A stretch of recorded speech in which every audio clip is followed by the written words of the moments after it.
की बातें करते हैं तो हमें अपने वर्तमान के साथ साथ अपने अतीत को जोड़ने की आवश्यकता है। जब हम अपने वर्तमान के साथ अपने अतीत को जोड़ते हैं तब हमारी इससे उन्नति होती है और हमारे उन्नति से समाज की उन्नति होती है और समाज की उन्नति में ही राष्ट्र की उन्नति नहीं होती है। जब राष्ट्र की उन्नति में हमारे और आपके जैसे युवक और युवाओं का सहयोग होता है तो वैश्विक पटल पे हमारे इस राष्ट्र को एक नया पहचान मिलता है। किसी भी राष्ट्र की पहचान उसके आदर्शों, मूल्यों और उसके सिद्धांतों पर टिकी होती है। हमने इतिहास में देखा है कि जब किसी राष्ट्र के मूल्य बदल जाते हैं तो कुछ ही समय बाद उसके भविष्य भी बदल जाते हैं। किसी भी राष्ट्र के मूल्य सुरक्षित तब रहते हैं जब उनके वर्तमान युवा पीढ़ी के सामने उनके अतीत का आदर्श स्पष्ट होते हैं।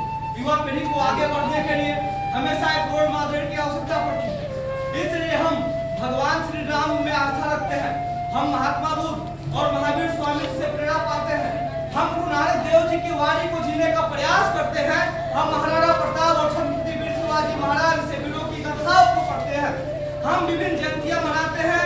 इस देश में हजारों सैकड़ों वर्ष पूर्व घटी घटनाओं पे भी विभिन्न पर्वों का आयोजन करते हैं। हमारे समाज में रहने वाले हमारे पूर्वजों ने इन सभी चीजों को समझा था और